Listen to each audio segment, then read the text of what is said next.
আমরা এখন এসেছি রামকৃষ্ণ সারদা আশ্রম বেলারি। আমরা এখন বেলারি আশ্রমে গঙ্গার তীরে এসেছি। গঙ্গার তীরে আমি এগুলো দেখছি, খুব সুন্দর পরিবেশ। আপনাদের কেমন লাগছে এইখানে এসে? গঙ্গা দর্শন আমরা করাচ্ছি, আমি ভিডিওর মাধ্যমে আমি দেখাচ্ছি। আমরা প্রসাদ ওখানেই আমরা প্রসাদ গ্রহণ করব, কিন্তু আমরা একটু ঘুরে মহারাজ দেখে নিতে বললেন গঙ্গার ধারে। খুব সুন্দর পরিবেশ, পিকনিকের পক্ষে আইডিয়াল জায়গা, কিন্তু পিকনিক খুব ভদ্র সহকারে করতে হবে, মানে কোনো বাজে জিনিস এখানে অ্যালাউ করা হয় না, যেহেতু মঠ প্রাঙ্গণের মধ্যে। আচ্ছা, আপনাদের ভিউটা কেমন লাগছে? আপনাদের ভিউটা তো মানে এক কথায় কি বলবো, মানে অসাধারণ একদম। শীতকালে খুব ভালো লাগবে। আচ্ছা, অসাধারণ জায়গা। আচ্ছা আচ্ছা আচ্ছা। শীতকালে প্রচণ্ড ভিড় হবে, এটা 100% কনফার্ম। কিন্তু এত সুন্দর জায়গা, এবং এই আমরা গরমকালে এসেছি, এত ঠান্ডা হাওয়া বইছে, মনে হচ্ছে গরম লাগছেই না। আপনারা কি এর আগে এখানে এসেছিলেন? না, আমরা কোনোদিন এসে ফার্স্ট টাইম। এটা আমাদের অশোকদার নেতৃত্বেই আমরা মোটামুটি আসি, প্রত্যেকবারই কোনো না কোনো জায়গায় যাই। এবার আমাদের একটু লেট হয়ে গেছে, কারণ আমাদের ঠান্ডাটা প্রায় কেটে গেছে। এটা প্রত্যেকবারই অশোকদার নতুন নতুন জায়গা আমাদের করেন, আমাদের ডিসকভারি করেন। সেই জন্যই অশোকদাকে অনেক ধন্যবাদ দিলাম যে অশোকদার নতুন নতুন জায়গা আমাদের নিয়ে আসেন প্রত্যেকবারই। আচ্ছা দেবুদা, আপনি কিছু বলুন। ওই তো জল দেখে দেখেছি, তার হয়নি বিকল, হয়েছে বিকল না, হয়নি বিকল। আচ্ছা বেড়াদা, আপনি কিছু বলুন। আরে সাদা কিছু বলবে? বেড়াদা, বিশ্বনাথ দা এবং অসিত দা কিছু বলুন। না না, আমার তো জানা দারুণ জায়গা একটা, অসাধারণ জায়গা। এখানে মনটাই ভালো হয়ে যায়। এই হিমশীতল হাওয়ার মনে হচ্ছে যেন শীতকালে রয়েছে, রোদ্দুরটা বাদ দিলে। ভালো লাগছে। হ্যাঁ হ্যাঁ, আমার মনে হয় এখানে থাকলে আরো ভালো হয়।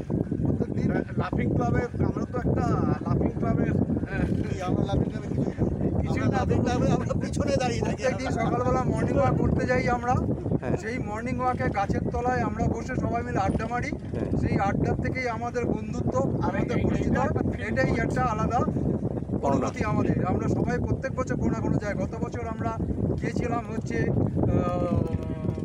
ফুচকা গ্রাম, রামপ্রসাদের ভিটে, হ্যাঁ রামপ্রসাদের ভিটা, রাম বিশ্বদের বিষয় ফুচকা গ্রামে, এবং হালি শহরে গেছিলাম, এবং ওখান থেকে আমরা নিগমানন্দ আশ্রম আর রানী রাসমণির বাড়ি, এই সবই আমরা দেখেছি। ওখানে সেকেন্ড থেকে যেতে হয় মন্দিরে বড়মা কালীর দেখেছি। করে আমরা ঘুরেছিলাম চুচুড়া হয়ে। আমাদের এইখানে বেলারি সারদা আশ্রম, এটা খুবই সুন্দর জায়গা, এবং আমরা আশ্রমে আগে দেখে এসেছি। ওখানে ছবি নিতে দিচ্ছে না, আমরা দুঃখিত, ভেতর থেকে আমরা কোনো ছবি নিতে পারিনি, তবে আমরা বাইরে থেকে ছবি তুলে নেব। এখন আমরা গঙ্গার ধারে যে মনোরম দৃশ্য সেটা আমরা উপভোগ করছি, এবং তার সঙ্গে মৃদুমন্দু হাওয়া, এবং সে হাওয়া আমাদের শরীর শীতল করে দিচ্ছে, মন আমাদের খুব ভালো আছে, এবং খুব ফুরফুরে হাওয়ায় মেজাজে রয়েছি। আমরা ঘুরে বেড়াচ্ছি এধার ওধার, পারলে থেকে গেলে ভালো। অসাধারণ এক জায়গা। রাইট। আর আমাদের সারথি, হ্যাঁ সারথি সনৎ শাহ বাবু আছেন। হ্যাঁ, উনি আমাদেরকে সমস্ত কিছু গাইড করে নিয়েছেন, কোথায় যাব না যাব। হ্যাঁ হ্যাঁ, ওনার সাথে আমাদের স্টেশনে দেখা একটা আলাদা অনুভূতি হয়েছে।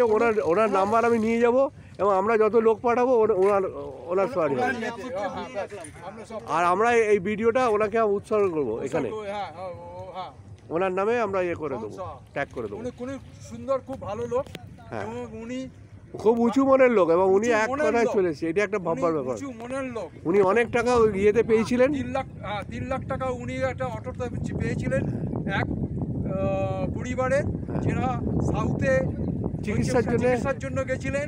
তিনি সেই টাকাটা পাওয়ার পরও ওখান থেকে সমস্ত টাকা উনি সেই ব্যক্তিকে নিঃস্বার্থভাবে ফেরত দিয়েছেন, এবং এটা একটা সুন্দর মানবিকতার প্রমাণ রাখে।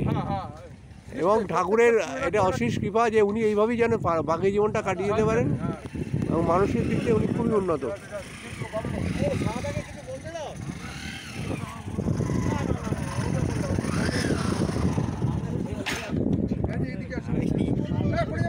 এই পড়ে যাবে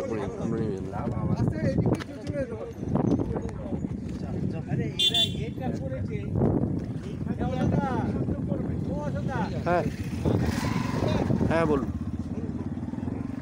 আপনার মন যা চায় না, এটা ইউটিউবে যাবে। আমাদের গ্রেট শাহাদা আমাদের সঙ্গে এসেছেন, আমাদের নিয়ে এসছেন এবং সমস্ত জায়গাগুলো টুকটাক করে দেখিয়ে দিয়েছেন এবং যাওয়ার সময় দেখিয়ে দেবেন।